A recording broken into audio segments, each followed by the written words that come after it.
4 dicas para você fazer uma obra ou reforma com menos incomodação. Primeiro ponto, planeje e orce tudo antes. Muita gente compra um apartamento financiado e às vezes está saindo de um outro de aluguel e tem aquela expectativa de quanto antes começar a demolição, retirar do revestimento, antes vai conseguir se mudar e com isso vai economizar tempo e dinheiro.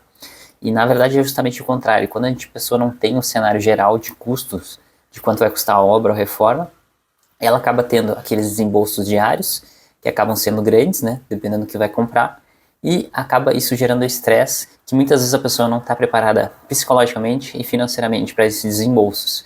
Então o que a gente faz é sempre orçar, tem um mês de planejamento, pelo menos antes de iniciar a obra, ali vai conseguir alinhar todos os fornecedores, todos os custos, questão de material, marcenaria, marmoraria, sempre falo marcenaria porque é uma das partes mais caras de qualquer obra, reforma, e depois que ela tiver toda essa dimensão de custos, a pessoa pode ter uma noção se ela vai fazer 2 ambientes, 3 ambientes, vai investir mais na cozinha, mais no quarto.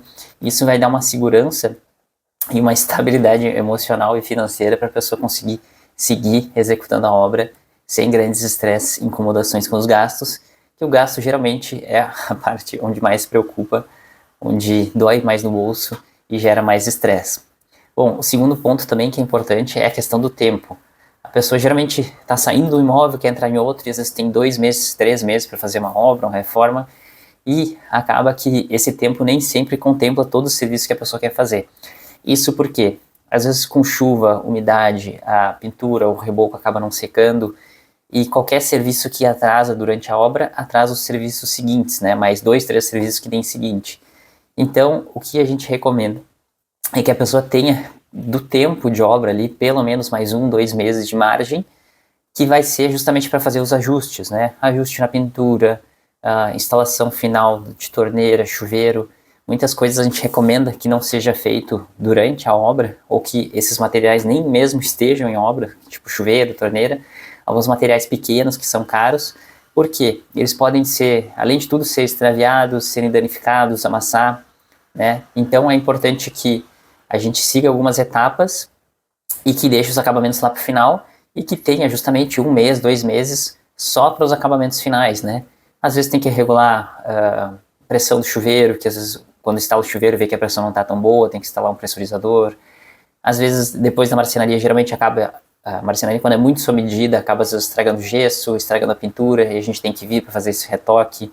Os rodapés mesmo só podem ser instalados depois da marcenaria, né, para evitar que tenha retrabalho, e sempre que tem retrabalho tem custo a mais, e tem o estresse que poderia ser evitado se a gente tivesse uma margem para trabalhar aquela obra ou reforma.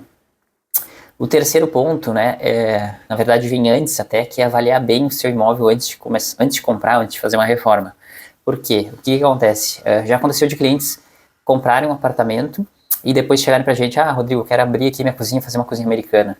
E aí a gente avaliar com o engenheiro e ver que não era possível fazer aquela cozinha, porque as paredes eram estruturais, sustentavam mais 3 apartamentos no andar de cima, então não tinha como a gente retirar aquela parede. Às vezes até é possível, né, fazer um reforço estrutural, mas às vezes sai tão caro, gera tanta obra, que a pessoa mesmo acaba desistindo e acaba deixando a cozinha fechada. Então esse é um dos exemplos, né?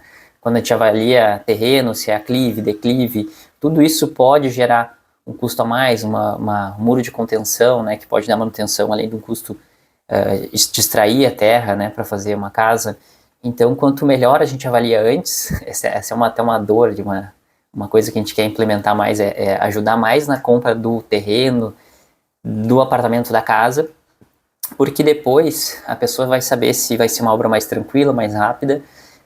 Um outro ponto que eu lembrei também, quando a pessoa compra um apartamento que tem daqui a pouco 30 anos, né, 20 anos ou mais até, às vezes é necessário e é interessante trocar toda a fiação elétrica, toda a tubulação hidráulica, porque isso vai garantir que aquela obra dure pelo menos 20, 30 anos sem ter que dar manutenção nessas tubulações, né, que acabam enferrujando ou acabam desgastando com o tempo, e depois de uma obra pronta o que a gente não quer é ter infiltração, vazamentos, né. Então o que a gente consegue avaliar antes nos alivia não só durante a obra, a questão de saber os custos, mas questão pós-obra também, que pode gerar incomodação de ter que, depois de ter gasto tudo, ter que quebrar para refazer algum serviço.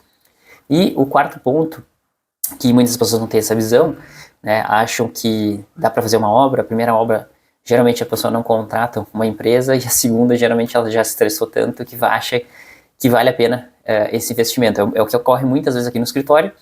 Então, o que acontece? Quando a pessoa não tem um gerente de obra, alguém que vai supervisionar diariamente, às vezes não precisa estar presente todos os dias da obra, mas geralmente a pessoa que visita 2 vezes na semana, às vezes 3, ela vai saber coordenar o pessoal que está na obra, vai saber passar instruções, né, quais serviços fazer em cada momento para evitar retrabalho, evitar custo.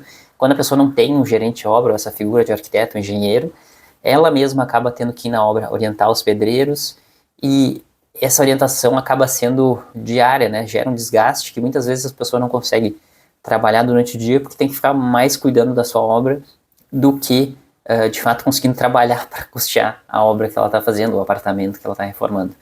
Então, sempre a gente fala assim, quando não tem a figura do gerente de obra, o dono do apartamento acaba sendo o gerente de obra.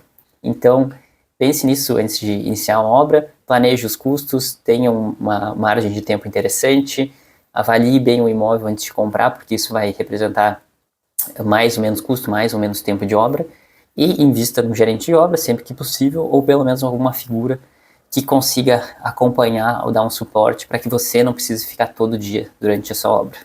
Essa foi a dicas de hoje. Se você gostou, deixa um comentário, deixa uma experiência legal para a gente poder compartilhar e pensar nos próximos vídeos aqui do canal. E é isso, obrigado e até o próximo vídeo.